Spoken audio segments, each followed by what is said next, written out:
How's it going, Kristin? Doing pretty good. Okay. Staying warm enough? Yep. Dano, how are you doing? Good. Only a couple more hours to the top, guys. Hang in there.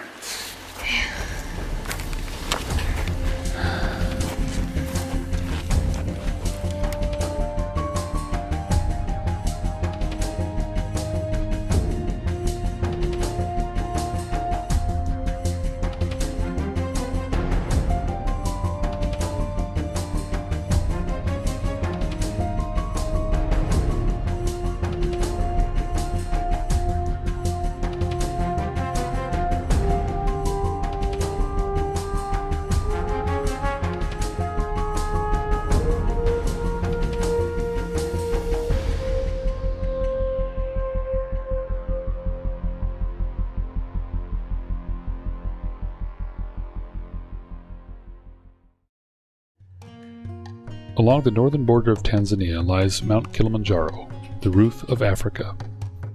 At 19,340 feet, its summit is over 3,000 feet higher than its nearest rival in Kenya, and its mass as a mountain is exceeded by no other in the world.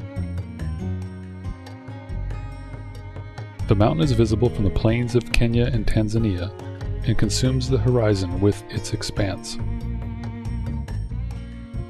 Though it rests just 3 degrees below the equator, it has snow and glaciers covering its summit much of the year because of its height.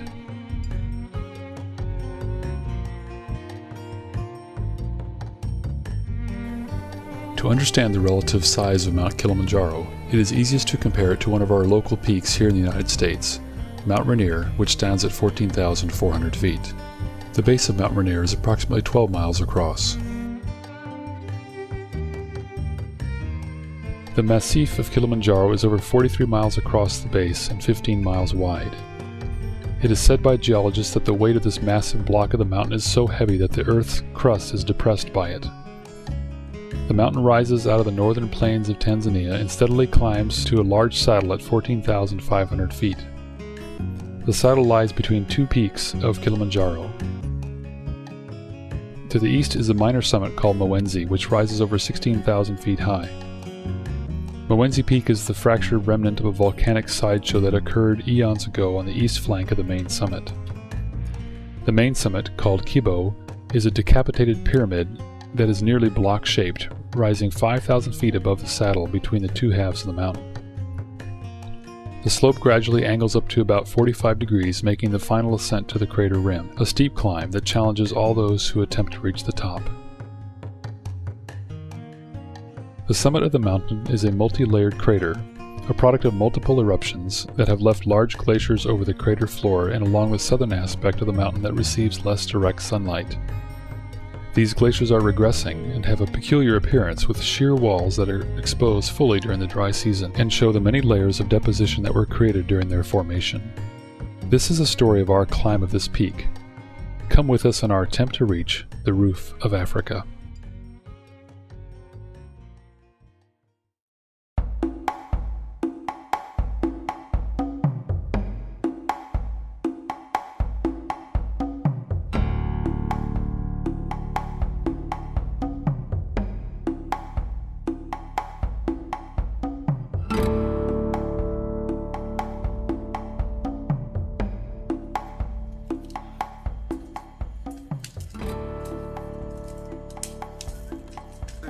Galvin. Yeah, Galvin. Galvin, who I hope I will learn his name by the time. Okay.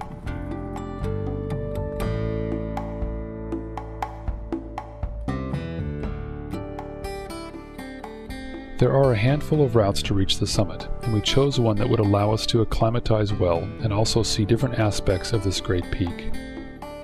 We started on the north side of the mountain from a town called Loitoktok in Kenya. On the first day of the climb, we were driven to the trailhead at 6,500 feet to meet our guide and porters and to begin the climb. Camp 1 was located at 8,700 feet, about 4 miles up the trail, making it a relatively short hike to reach our campsite. The climb on this day was through large cornfields created by Tanzanian squatters on the edge of the park, then a brief incursion into a thin band of forest before the trees turned to tall scrub. Our guides were most interested in whether or not we were able to walk slowly enough. They wanted to train us in a pace that would get us to the summit. Normally, as a family, we hike at a brisk pace, so this was a bit of a change for us, but necessary for a chance to be successful in our summit bid. The slow pace made it possible for us to hike without breaking a sweat. So we just entered the jungle and we're heading up at a very slow pace, trying to be sure that we conserve our energy for the next couple days. So we're just talking and chatting, right, Kristin? The other thing our guides were dealing with was the presence of our two children, Daniel and Kristin, ages 14 and 11. It was pretty clear that the guides had their doubts about whether or not they would make the full climb to the summit. There were many animated discussions going on between the guides and Swahili early on in the trip that seemed to be about this topic. As the days went on, there was a shift in their thinking as they saw how well adapted to climbing the kids were, and the ease with which they made each day's goal.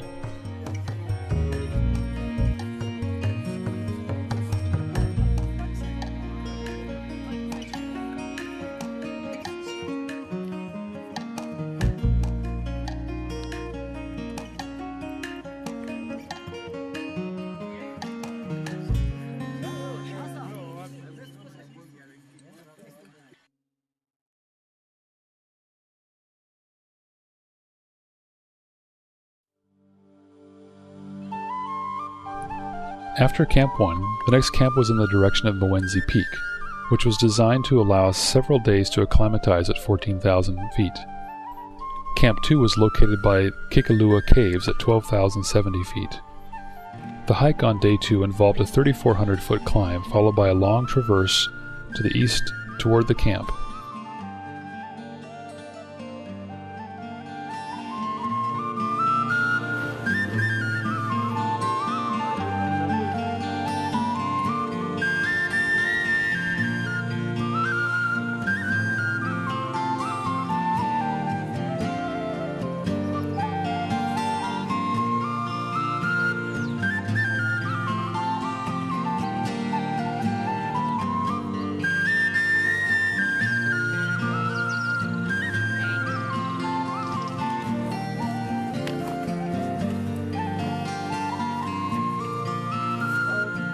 I got him.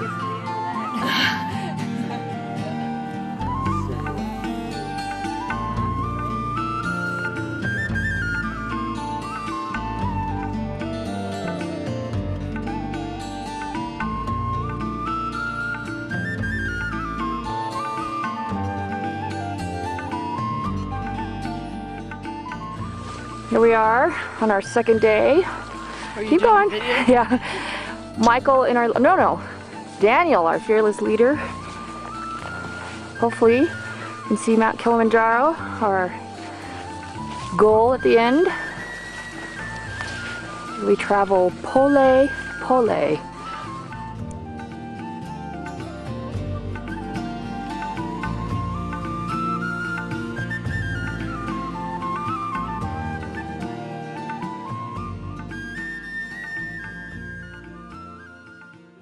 Short section here.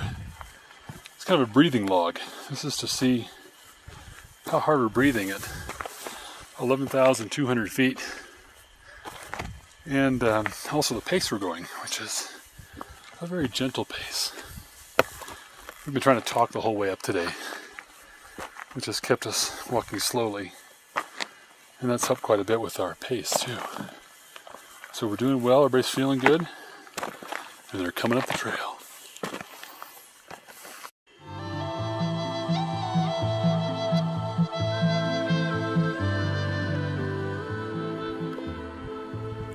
A little perspective on how high we've come today.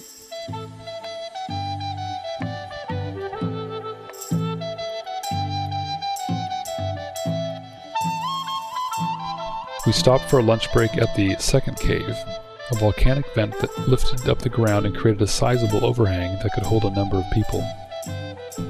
The afternoon traverse was hot, and our first entry into the higher alpine scrub terrain.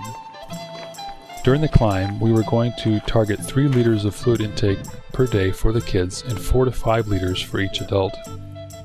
Hydration is critical at high altitude and in climbing. Dehydration is a significant risk factor for both acute mountain sickness and hypothermia, so we were intent on getting everyone into the habit of drinking regularly. Vicky was our timekeeper during the climb, and every 30 minutes she would remind us to stop and drink and perhaps have a small snack. Well, how's it feeling at 12,000 feet? That's good. Pole is really helping. Mm-hmm. We're still smiling. No one's puking.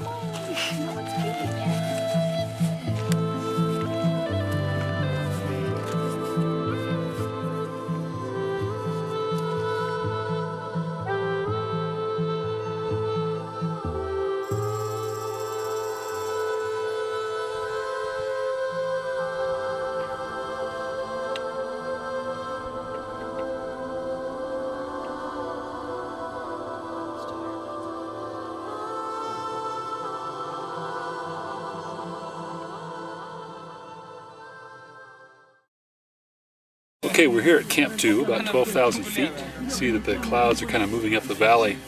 And behind us is Mowenzi, which is the peak that we're going to be heading towards tomorrow and the next day. We're not climbing it, but we'll be here at the base getting acclimatized at about 14,000 some feet for the big climb 2 days later. So that's where we are. We had a really long day today. It was sunny most of the day. We were above the clouds. And this evening time, the clouds are kind of moving in because it's getting towards sunset. So hopefully, as the sun gets closer to setting, the clouds will back down the hill again. So that's our plan. The women are cleaning up and Daniel's changing. I'll try to get more interviews in a few minutes.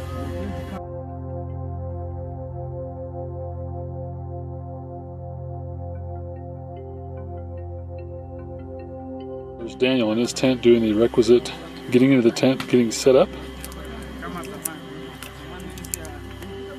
See, we've got quite a fantastic viewpoint here.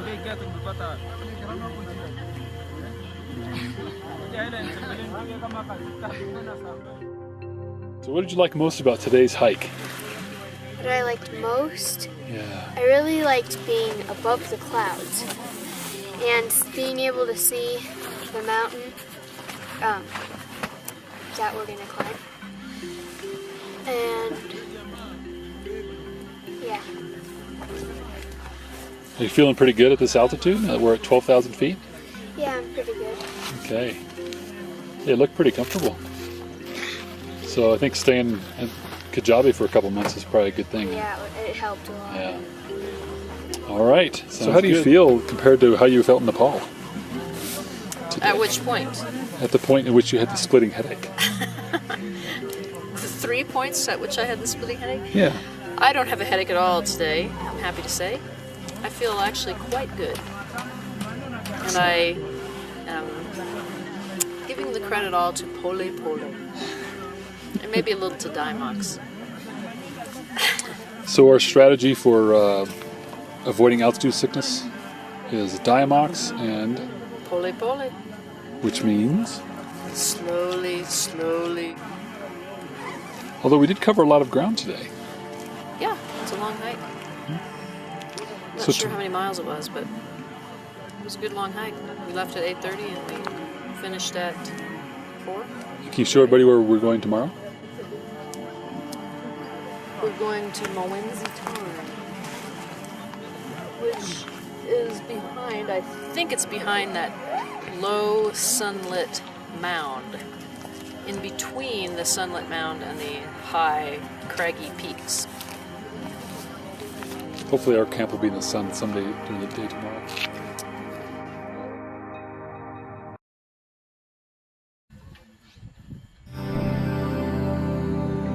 Day 3 marked a big ascent to an elevation that would make or break the climb. To me, it was going to be the most important predictor of how everyone would do later on. We climbed directly towards Mowenzi Peak to the tarn located below its towering cliffs at 14,180 feet. At this elevation, if someone was going to develop acute mountain sickness, this is where it would start to show up.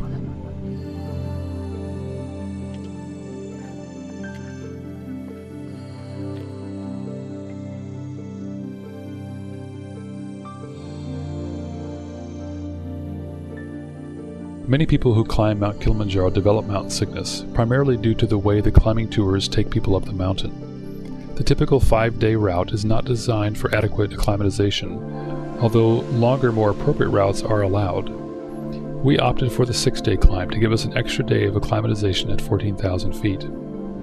We also were taking acetazolamide, a medication that has been proved to reduce the risk of mountain sickness for fast climbs like we were doing.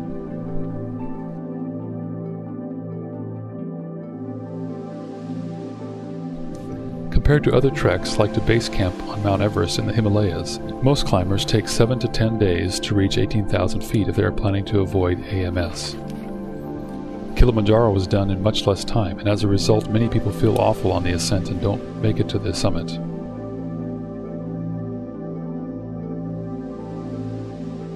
So there was some discussion about whether or not we would actually get above the clouds today, earlier on in the hike.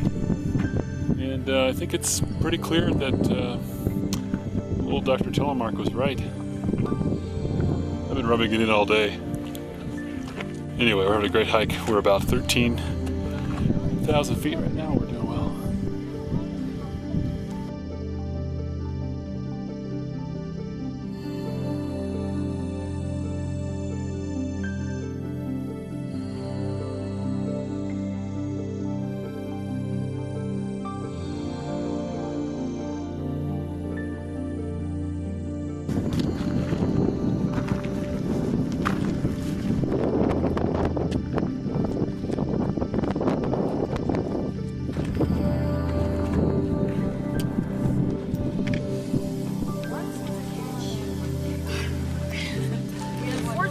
Broke on this hike. Thought he was great. Thought he was, but we started to hate the old cameraman.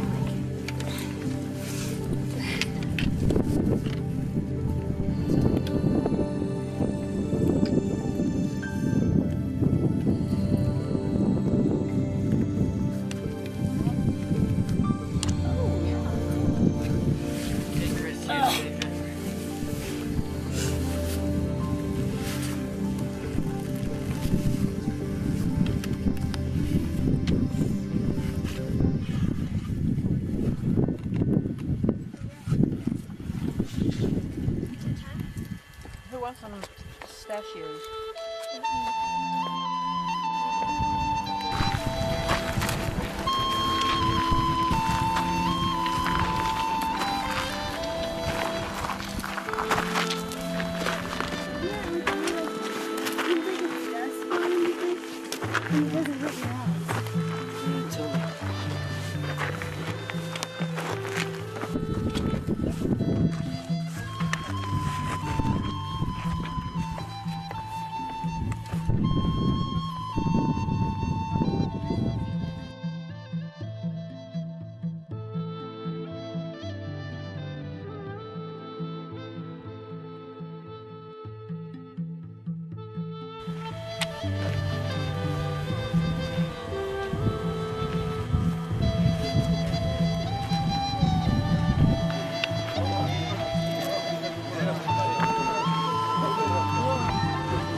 We arrived at Mwenzi Tarn at around noon and spent the afternoon enjoying the view above the clouds well below us in Kenya. The night was cold and clear, but we were well prepared for the freezing temperatures with the gear we had brought. So Kristin, how was your climb today? It was good. It was tiring at first, but then I got used to it. Uh-huh. Yeah. And how do you feel now that you're at 14,000 feet? I feel good. Mm-hmm. Kind of like how I felt at the last camp, which was 12,000. So how do you feel about your chances of making it to the top of Mount Kilimanjaro? I have a feeling that I'm going to make it. If I'm already up here, then I think I'm probably going to make it. All right. Sure is a great view out there. At lunchtime, say hi everybody. Hello. Lunchtime, how high are we, Mike? 14,150 feet. Yes, as confirmed by how many satellites? 9. 9 satellites. And we're having cheese Grilled- chapatis. Grilled cheese chapatis, huh? Yeah, looks good. And a little hot chocolate with milk chunks.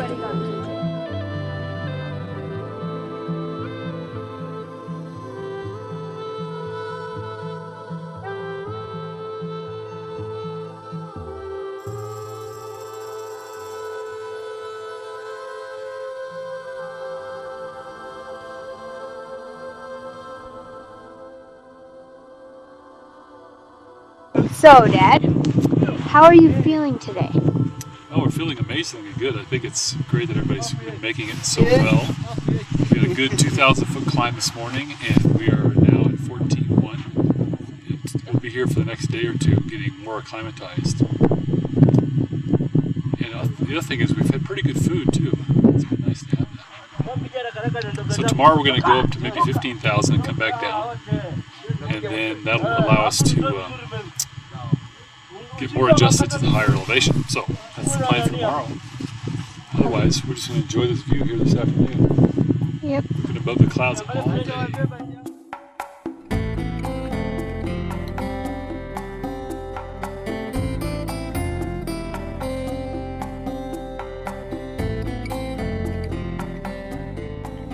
The stars were magnificent at this elevation, and the clouds would clear away shortly after dark.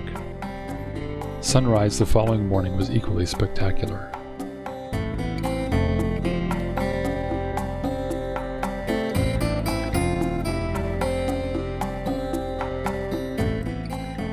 Acclimatization day.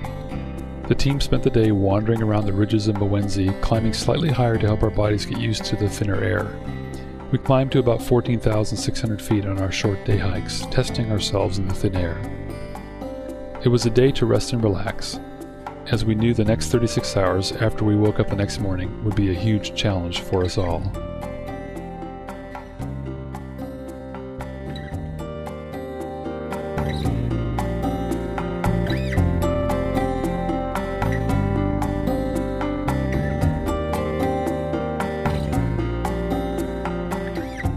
During our hikes along the ridges around Mwenzi Tarn, we were able to see the approach to the summit of Mount Kilimanjaro on the Kibo Dome.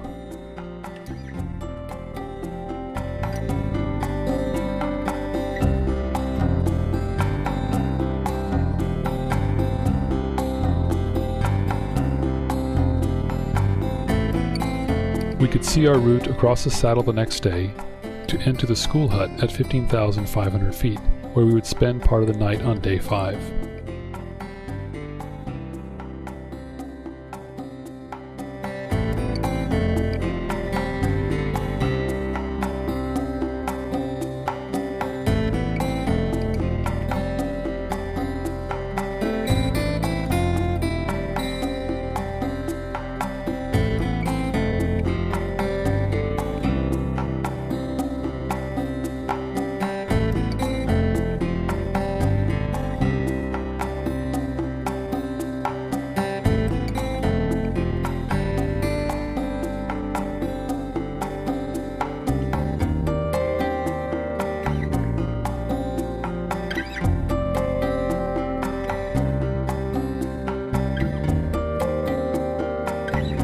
The descent route was also visible, and it was clearly well traveled.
The climb on day 5 took us straight towards the summit massif of Kilimanjaro across the long saddle that separates Mwenzi from Kibo summit. The saddle is a long traverse at about 14,000 feet that gives a climber an additional day to acclimatize as they cross the saddle to Camp 4.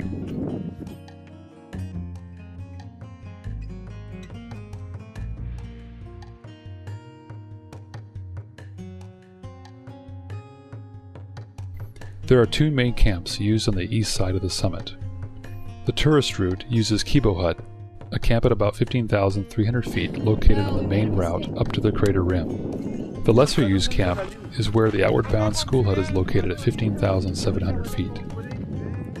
Our route was up through the school hut and would give us a bit longer climb the next morning, but was going to give us a route with only our group and 2 other German climbers for the majority of our climb. We made our way up to the hut after about 2 p.m. after a slowly paced crossing of the saddle designed to conserve our energy for the summit bid.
Here we are at the famous school hut. We've arrived at our base camp for the afternoon and evening before we start our midnight push to the summit.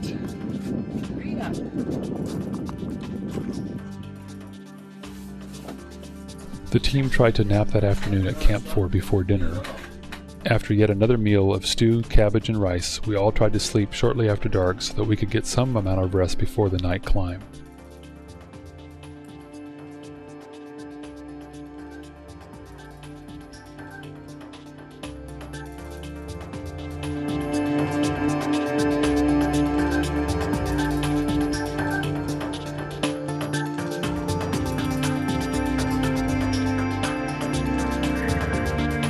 At 11 p.m. we were up and getting final preparations for the night climb to the summit. Our goal was to be very close to the crater rim at sunrise at 6 a.m.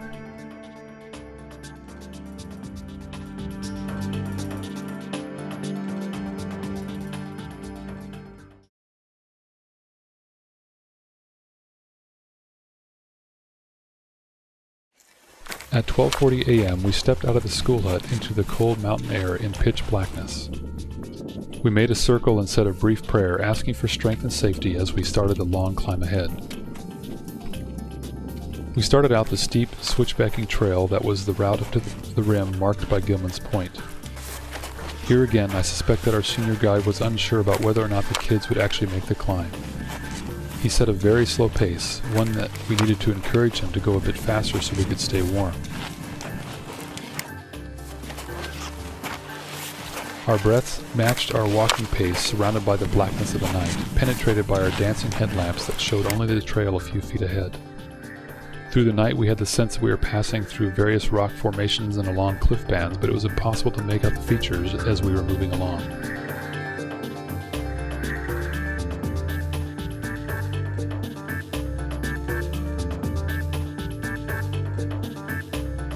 At around 4 a.m., we reached the point where our trail met the main trail from Kibo Hut, and suddenly there were many more climbers around us, though not nearly as many as we had anticipated. Everyone was feeling pretty well in the group, and the sky was beginning to show a little glow from the oncoming sun.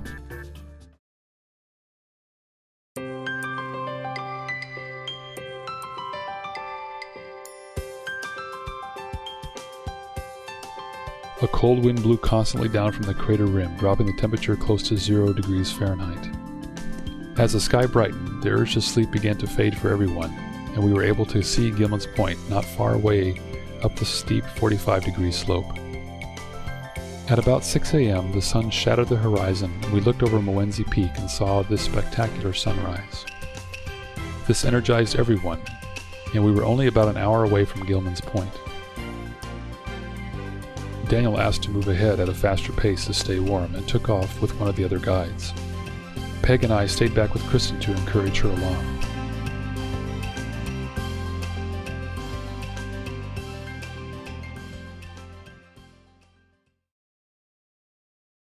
We had been moving slowly and steadily all night, and as the sun warmed the frozen earth below our feet, we reached Gilman's Point at about 8 a.m. The guides offered us hearty congratulations for reaching this point at 18,700 feet, an altitude record for our entire family. Vicky, the ace climber extraordinaire, had been to higher elevations before, so this was not as exciting an achievement for her. Most of us were tired, but mostly hungry, so we had a snack and a water break at the point.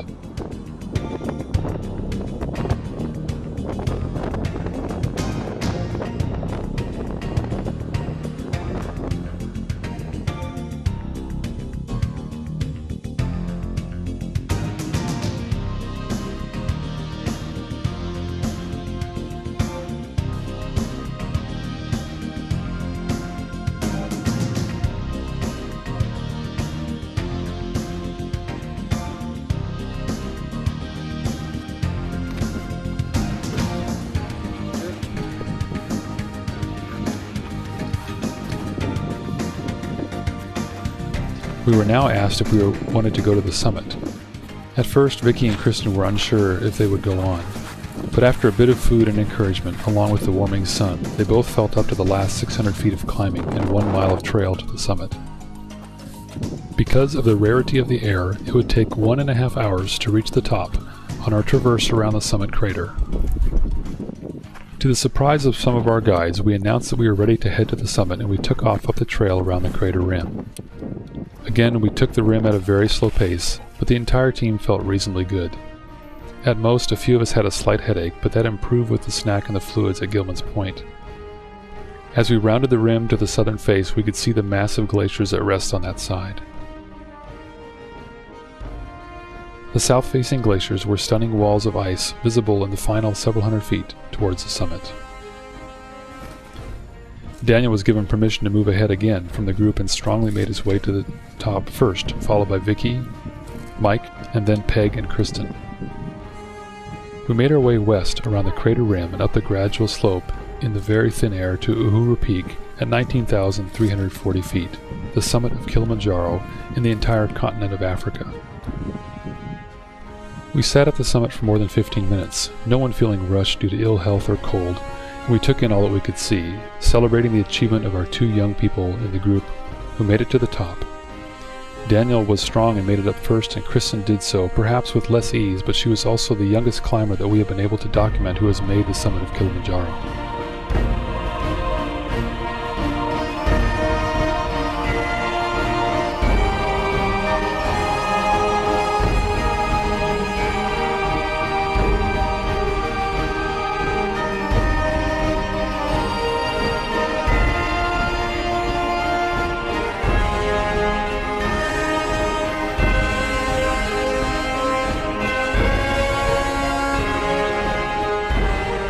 The clouds that had surrounded the peak earlier in the morning when we were at Gilman's Point had evaporated, and we were blessed with spectacular views of the crater and the panorama towards the south.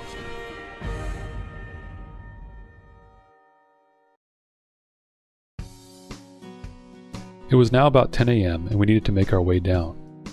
We strode off down towards Gilman Point and reached it in an hour. We then looked down the steep face of scree and irregular rock that we had slowly climbed up all night. The 3,500-foot face seemed imposing at first, but after scrambling down the initial rocky portion, we entered the soft scree slope that was more like volcanic sand. Here we trounced down the slope in huge strides, trying out our ski turns and other leaping steps to make our way down quickly. We reached the Kibo hut at around 12:15, taking 1 hour to cover the last 3,000 feet. Our porters met us at the Kibo hut, and we had lunch to recuperate our strength for the downhill hike set for the afternoon. After an hour of lunch and rest, we got back on the trail and on our feet again, and started off on a 5-mile hike to Horombo Hut at 12,200 feet. This was particularly grueling, only because we had been climbing for over 14 hours already. When we arrived at Horombo Hut, camp was set up and we quickly settled in to rest and have dinner. While there was no shortage of physical fatigue, there was great excitement about the achievement of the day.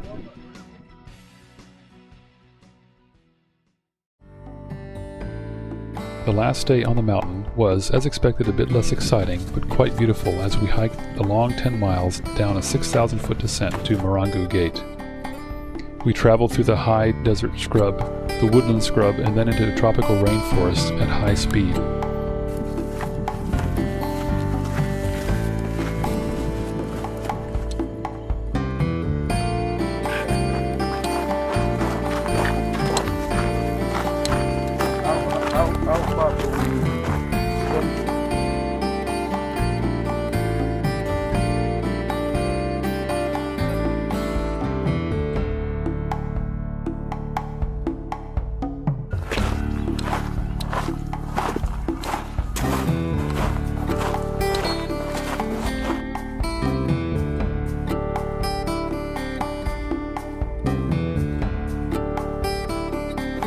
Okay, Daniel and I power walking.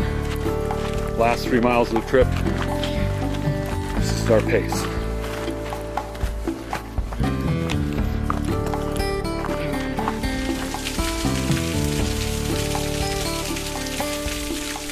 At the gate, we signed out and got our certificates for the climb and said goodbye to our astounded guides and porters. The entire way down, the guides with Kristin were raving about how strong the kids were. It was a great celebratory hike out. This climb of Mount Kilimanjaro was the highlight of our summer of 2004 for our family. The climb taught us a great deal about ourselves, how we feel and function at high altitude, how much stamina we have, how far we can push ourselves to meet such a challenge. It also showed us how we can work together to help each of us be successful. For Daniel and Kristin, we hope this will serve as a reminder to them of how much they can achieve and overcome with both their positive attitudes and determination. It is a great object lesson for life that they will be able to look back on as the years move on. We know that each of us will face many challenges in the future, and from this experience, we know that there is hope and strength to overcome them.